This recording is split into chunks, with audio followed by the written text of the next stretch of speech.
Hello? Hello?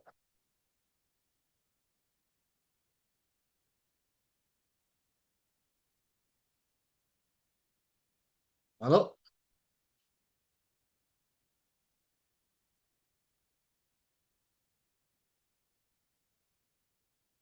Hello?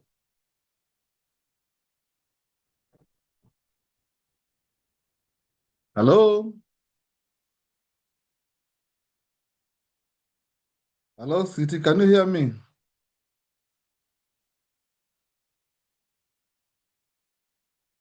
Hello, City, can you hear me? Can you hear me?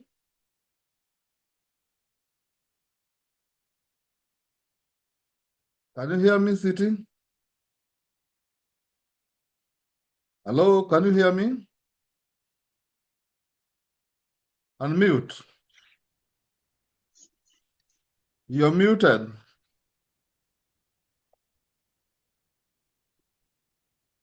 Can you hear me? Yes, I can hear you clearly. Can you hear me? I can hear you now. Welcome back. So viewers, welcome back again to the final segment and the second and final session for this program for today. And we are going to delve into the deep political party dive into the activities and the scope. Welcome, Mr. City. And this is Bob Exchange, where the roots of discussion takes the ideas and the voices meet the world. We are trying to understand the Kenya electoral process and how it's going to play in the final year of the election as a process, but also as an activity coming next year, 2027. Welcome, Mr. City. Thank you, Daktari. If you look at the political landscape, there are certain activities and certain processes that we have come to understand as the processes that categorize a Kenyan electoral process. One of them is the narratives that we have and the narratives that have been abiding. One of the abiding narratives that we've had in our political system since the promulgation of the 2010 Constitution is that when a president takes over and wins an election, that we understand that a president cannot be in office for more than 2 terms, and these terms are 5-year each. And since 2013, we have never had any president who has gone only 1 term. The first president to actually have the 2 terms after the promulgation of the 2010 Constitution was one Uhuru Kenyatta. But the understanding of the 2 term didn't begin with the 2010 Constitution. It began in 1992. 1992 marked the beginning of the renewal of the multi-party era in Kenya. And the first president in Kenya to serve the 2-term limit was President Daniel Arap Moi. The second president was Mwai Kibaki. The third president was Uhuru Kenyatta. Now we have a period where the current president will be finishing his first term next year, 2027. And there is the fight and the campaigning and the effort for him to have a second term. If he were to have 1 term, it would be an anomaly, and it will be a movement from what has been seen as the norm, where presidents have 2 terms. But on the other hand, if he has 2 terms and he gets elected again, then he will have maintained the status quo. But of interest, our politics and the 2-term issue. Why is it the question that is often asked? Do people treat our politics as though it's a do or die situation? Why is it that people feel that they will pursue these political positions as though their lives depended on it? This is a question I'm posing, and I'd like to hear your views on it. Why do Kenyans present the electoral process as though their lives depend on it, and that if they don't win, something onerous will likely happen? Why?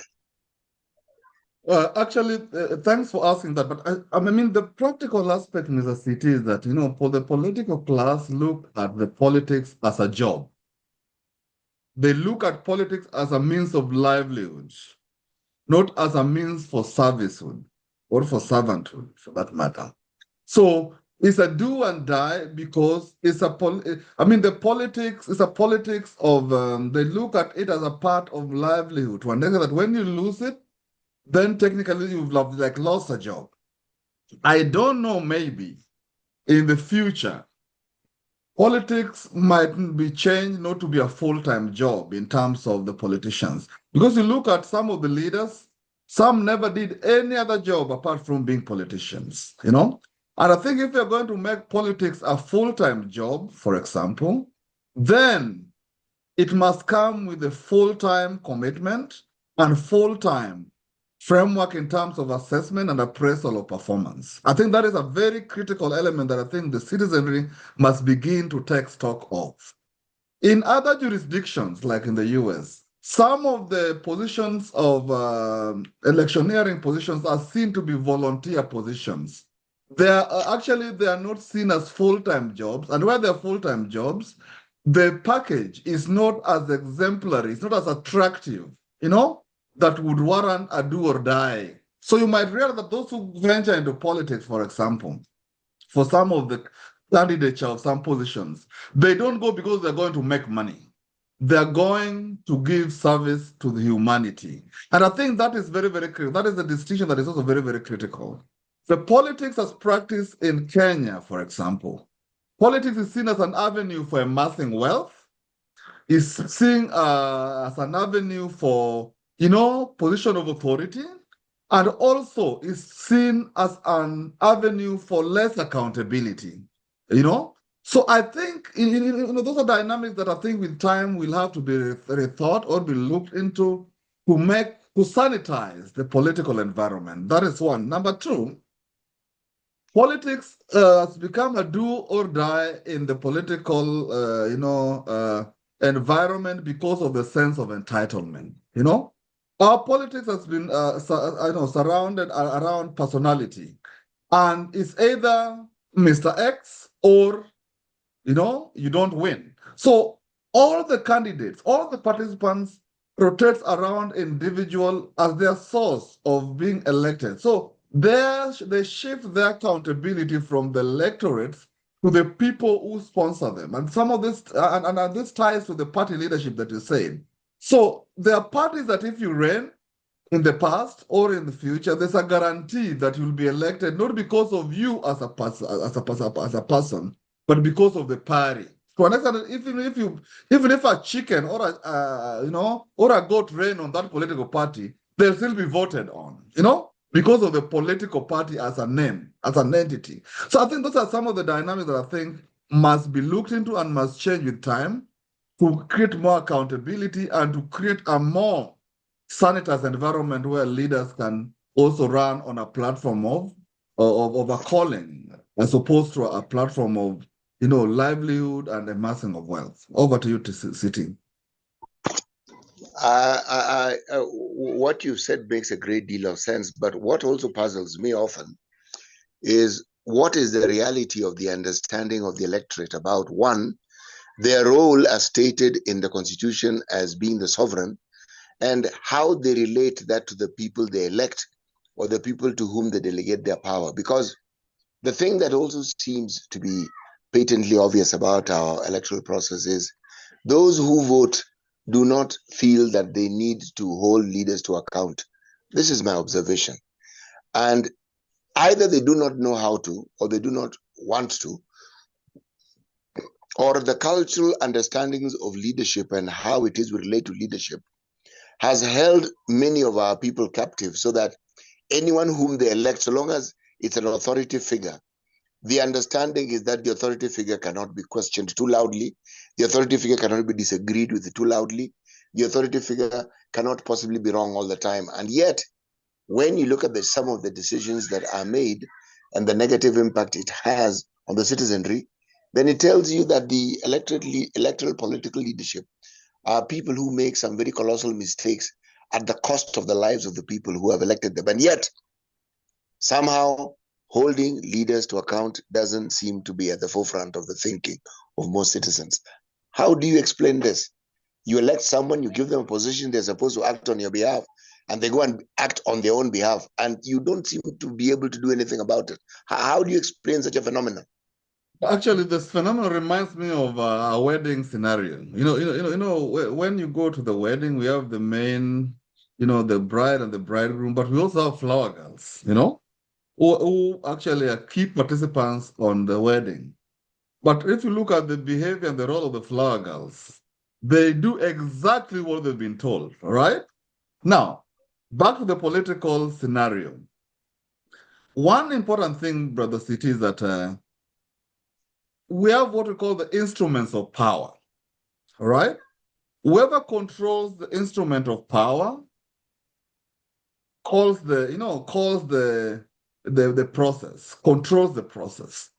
Because look at it like this, the role of citizenry in terms of voting, in terms of decision making is so limited to the extent that, because they are not the owners of the capital, they are not the owners of the instruments of power.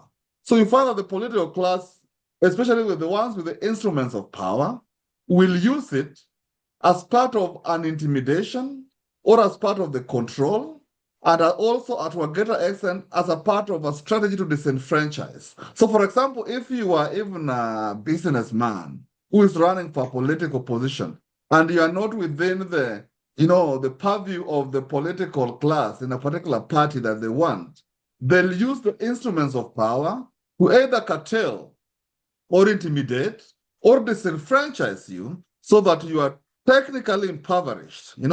So I think that is part of the major challenge in the process. Until the citizenry, you know, empower themselves to know that, that vote counts, that vote irrespective of it being cast, it must be counted because many a times the vote is cast, but is never counted. The number does not mean something. Why?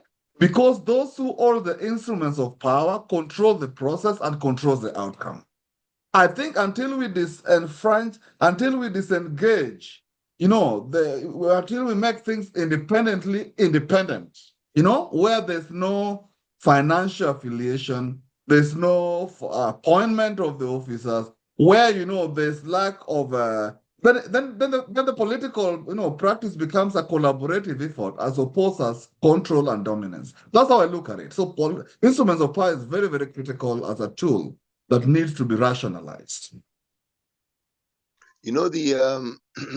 There's an understanding of democracy that with the experiment or the experimentation of the practice of it on this continent has made me ask, and I'm not the only one who's asking, I'm certain the others, has made me ask a very fundamental question.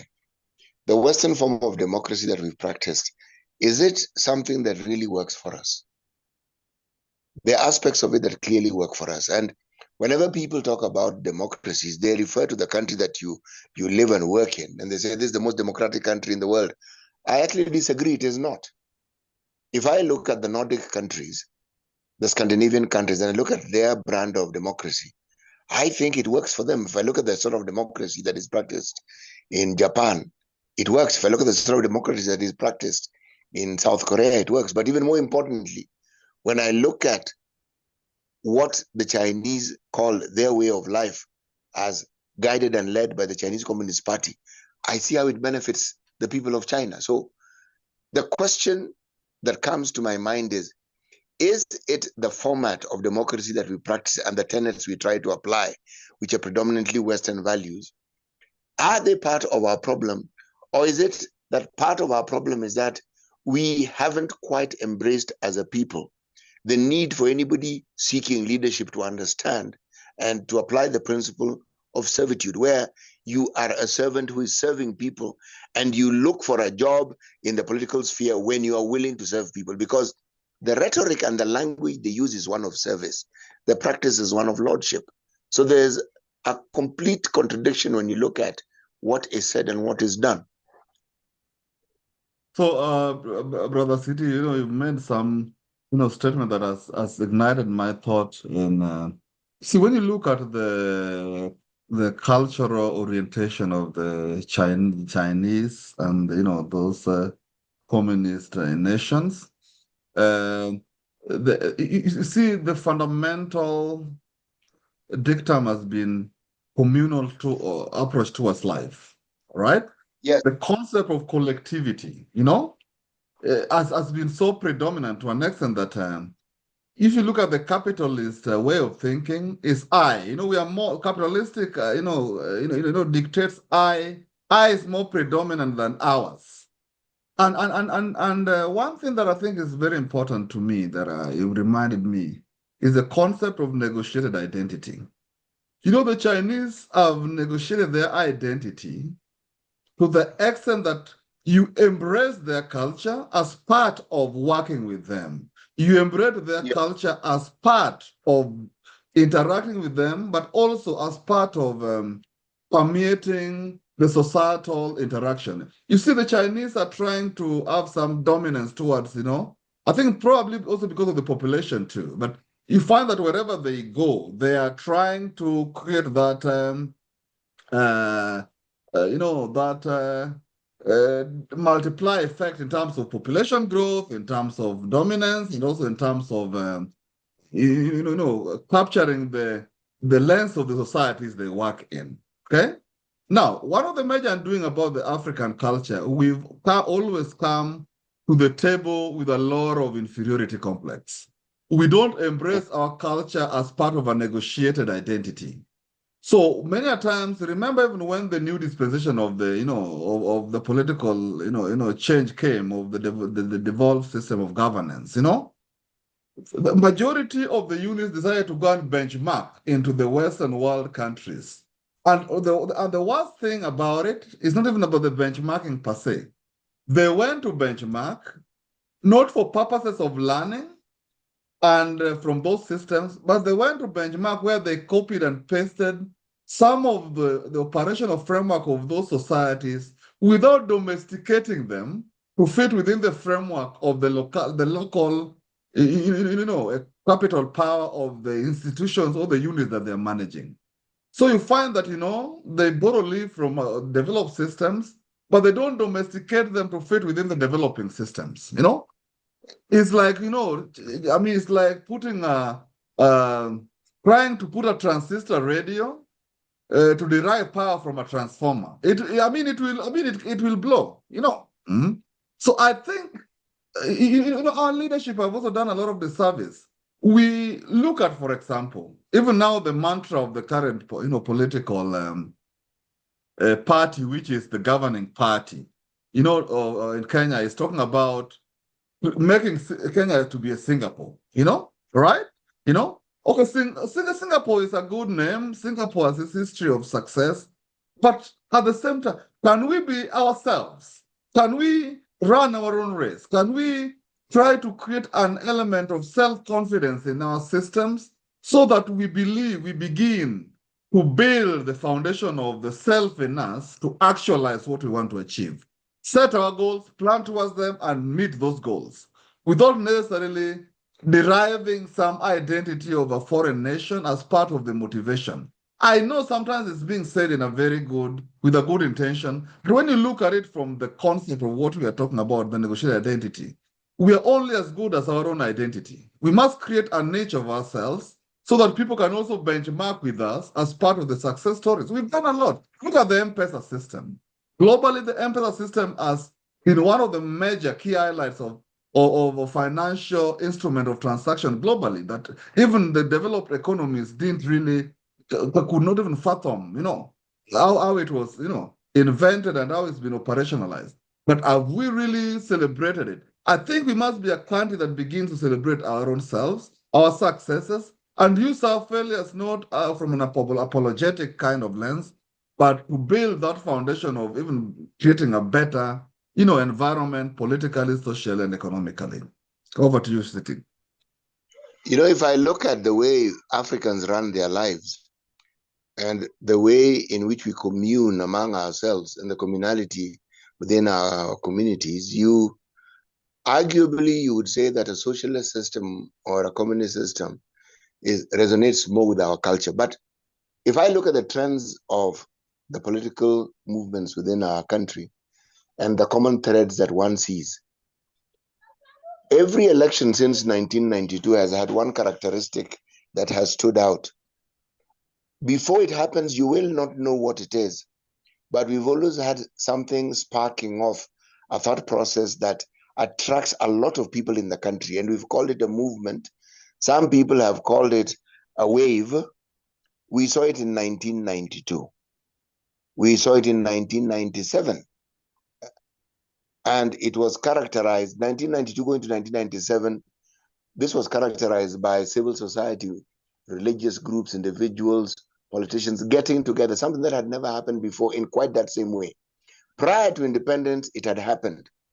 And there were very many members of the Asian community, these are not celebrated, who they did not get detained, but they stood with KANU, they stood with the majority of the Africans who wanted independence. And they wrote about it, and people stood out, and they were known, and people published these things. Our history doesn't speak much about them. Again, this is now the revisionism that sometimes comes with our history. But there were a lot of people who behind the scenes applied the pressure for independence. We come to 1992, we see it more visibly. We see many, many Kenyans from every walks of life within the Kenyan society coming together to champion the same thing. 97, the one thing that nobody ever thought would happen, KANU began to disintegrate because very many people who previously in KANU around that period in time leave KANU before the elections that was now leading us to 2002. What am I saying? 1997, President Daniel Arap Moi got elected again. Before the end of his term, very key members of his party who had been there in KANU moved out. That was a wave. Then we look at the year 2002, when the Times magazine stated that Kenyans were the most hopeful people on the planet at that particular point in time. It was a change of guard, a change of regime, and a moment when very many old battles that had been fought and many divisions could have been set right. But we missed that one again. Things that nobody had thought would happen happened, and yet they did. A new Kenya was actually being born. By the time we got to the year 1997, 1998, we were looking at a very dark and dreary Kenya that had almost gone to the dogs. And were it not for the intervention of our friends friends from friendly nations and on this continent, which was championed more by the Ghanaian president at that time, who also happened to be the AU chair, we were in a very, very bad place. And from that time onwards, we seem to be grasping at what we ought to do, but the waves still exist. We still find something sparking the consciousness of the people, and you find people supporting that particular spark. In this day and age, we see it with somebody called Sifuna. In the previous election, we saw it with William Ruto with his hustler versus dynasty narrative. So these movements and the spark that gets a large number of people voting, we've had it. Now, where this current one will take us is what I do not know, but I see it beginning, because the one thing Sifuna and Babu Owino seem to have, they have a growing population of people who are supporting them and supporting the narrative that they're championing. I haven't heard any of them talk about what it is they hope to do to change the lives of the citizenry, but for now, they are extremely popular. Extremely popular. Over to you, Dr. I beg to differ a little bit with the concept of popularity of Sifuna and Babu Owino, Why do I say that? I think there are a lot of types of democracy, but I think what Babu and Sifuna are trying to practice is the old, relic democracy known as messianic democracy. You see, as a population that is hopeless, a population that has been looking at political, individual party leadership for their livelihood and for their salvation, has always practiced, resonates with the messianic democracy from the Messiah. And that is what really Raila Odinga really managed to practice during the yesteryear, it was the politics of dominance, but the messianic democracy, where it was an epitome of the struggle of the nation. So anybody who could challenge the status quo irrespective of your intention, would sneak into the hearts of the citizenry. Now, the problem I have with Sifuna and Babu Owino, is that in a democratic society, where the status, quo needs to be challenged, the politics of the individuals should not resonate with the politics for posterity. For example, for a long time, people have refused to let the soul of Raila Odinga rest in peace. Everybody wants to say, Baba did this, Baba wanted this. It's not about Baba. It's about the 40-something million people on the country. What resonates with them? Baba was an epitome of the, of the struggle, of that, of the messianic democracy. But it's gone. It's gone. So these individuals who are masquerading, as if they're going to be the Messiah of tomorrow, I think they must be called to order, because there's no society that can operate on a perpetual, even biblically, Mr. CT. Even biblically, the Bible says there's time for everything, right? There's time to plant, there's time to weed, there's time to harvest. I think this perpetual political machination where the developing country want to practice politics as if election is tomorrow, and people want to embrace it as if these people have solution to the people's problems, I think it's a misplaced concept. Because even if you look at the vocalness, apart from being vocal, in terms of individual performance within their respective jurisdiction, so apart from being the Secretary General, he is the senator for Nairobi. His role within the Senate of that county, what role has he done to fulfill his elective mandate, apart from the volunteer position? Because now look at the Secretary General is a volunteer position. He's not being paid to be a Secretary General. But I think the volunteer position has overtaken the real position which they've been mandated to do. To me, I think people need just to be honest with themselves. If Sifuna feels is championing a cause that is beyond the party is serving, he needs to resign or form a political party and do the mandate. Because to me, he doesn't believe on what the party wants to do, but it's want to leave the position because it's riding on the euphoria of that position. Why take the party to court if you feel a house is on fire and you think the house is burning? You have to evacuate, leave the house, form your, and Raila really perfected this kind of, So I respect that, the late Honorable Raila. When it became unattainable, it was not attainable to be in Fort Kenya and all those things, he went to the little known party of LDP and he decided to seek mandate in Langata and he was voted.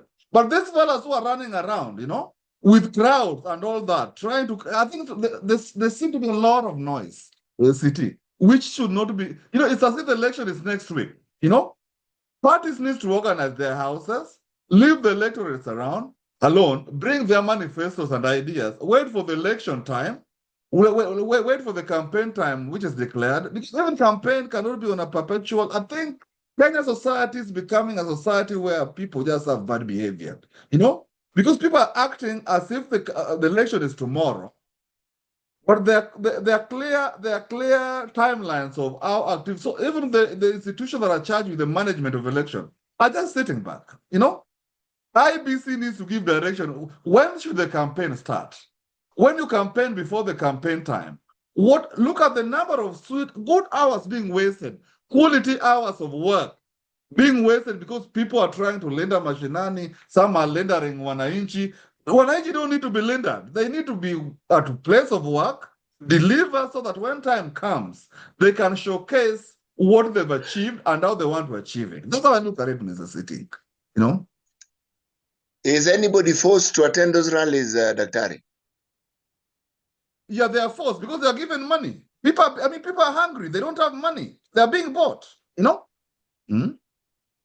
So when you look at the crowd that we've seen at these rallies, you are saying that all those people there have been given money to attend those rallies?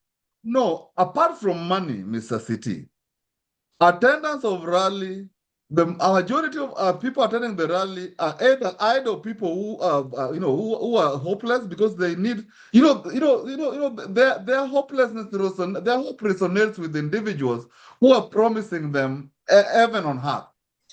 They are telling them, oh, what the government is doing is wrong. What the government is not achieving is wrong. And the government can also not work in an environment where there's hostility and abuses. Look at even the crowd that was there in Kisii. Because I also watched some of these political, development activities. Look at the crowd that was in Kisii. Look at the crowd that was in Kakamega. Look at the crowd that was in Migori. Look at the crowd that was in Kitengela. But remember, even now, there's a population that is starving in Turkana. Why can these parties also do their role of community service? Let them take food. Let them sit in the parliament. Let them discuss issues that fundamentally concerns Wananchi. Because they're on payroll. Sifuna and Babu are being paid with the same government to actualize for people not to die out of hunger. So to me, Mr. City, I think the whole system is corrupted. The reason why. They have a job to do. They need to be given a job to do. They need to serve certain sections. If you see how the developed economies are working, people sit from morning to evening discussing the needs, and a fundamental expectation of their service to their electorates and their communities, where they're serving and the jurisdictions. Our politicians are joyriders. They just ride with big cars, big vehicles. Even the quality of debate in parliament is hogwash. There's no qualitative, debate. They're not championing. People are dying in the 21st century. And people are, some people, their basket of food rotting in some, some sections of the same country. That tells you how there's total confusion. Because Brother City, this resonates with the Chinua Achebe book. Things are falling apart because the center cannot hold. The government must also call some of these fellows to order. There's time for campaign. There's time for, for running around, but there's also time for work. Let people work, in their areas of jurisdiction. This every weekend, people are going. Now there's people are being mobilized around the country. So what? Let them wait. When the election is called or is open for campaign, they can share that, but this is not the time for perpetual campaign as if election is coming next week. And people think it's normal. I was just even shocked. But in Migori, for example, the bridge was swept because of the rains. People live as if there'll be no rains. The only year, even the normal maintenance of the infrastructures, So, Brother City, just to let you, to take over on their side, make a contribution. This philosophy, of knee-jerk reaction to solving the electorate's problem, as if, they are not part of this need for planning. They need to work towards those plans. And these people need to sit down and come with very clear outcome and output of what they've achieved within the mandate of what they were given. Distributing bursaries, is not development. Even a street kid can be given the checks to go and distribute if those people sit down and just call the name and distribute them. Infrastructure upgrade, those are not development. Those are development enablers. Real development are things that have a multiply effect.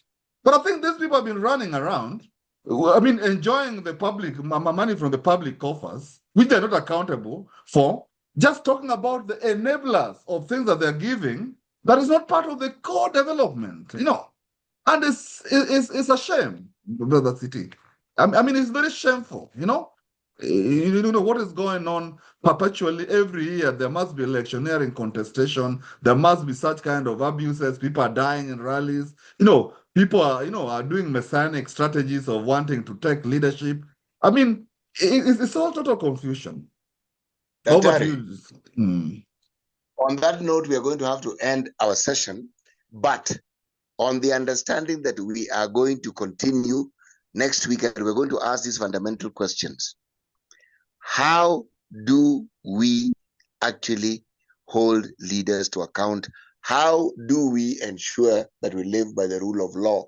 And what can we change within the practice of our politics so that the citizenry, the one who is most challenging, the one who is at the lowest economic point, can actually feel that they are an equal part of this society and that they can hope for a better tomorrow for themselves and for their children. Over to you. Wonderful, wonderful. In fact, that is a great, great way to end. But as we end, think of this analogy. And I want the viewers and Mr. City to think about it as we think of next week for our session. When new governments are ushered in after elections, all right, they are given the Bible, they are given the Constitution, and they're given the sword. Those are symbolic instruments of power. The sword is not for slash, it's not a slasher for grass. You know, a leader who is sitting at the epitome office of the land as the president who has been given the mandate, who has sworn the Bible, must take control of a nation in terms of programs, in terms of plans, in terms of activities. We are seeing a lot of laxity in our leadership when it comes to even the presidency as an institution has failed the nation. Because it's just like the father of the home who is just quiet when the children are fighting. That's how I look at it.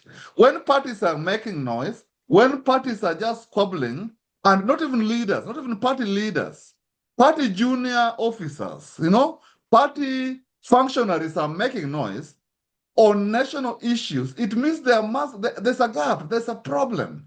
Because if there was that element of control, of harmony, of structure, of operational framework, everybody would be busy and everybody would fit within the legal framework of the set guidelines and policies as laid down in the Constitution, right?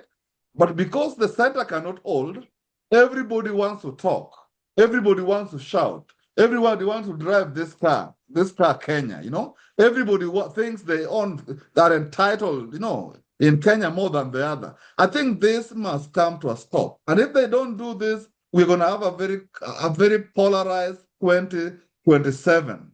I think the nation must step back, stop and listen to each other, begin to set their priorities right. I think the priorities are wrong, and it's amazing how priorities are wrong, and people want to go with those wrong priorities in a parochial manner where people think election is going to solve all the problems of the country. No, election will come, election will go, but the country will remain, the citizens will remain, and the problems will remain. So they must have the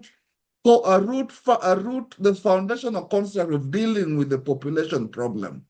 And with that, City, we want to conclude. This is the Bobo Exchange, where ideas take root and voices meet the world, understanding Kenya electoral process. See you next week, same time, same venue, and we'll share the recording for the session for your consumption. Thank you for participating with us in this session.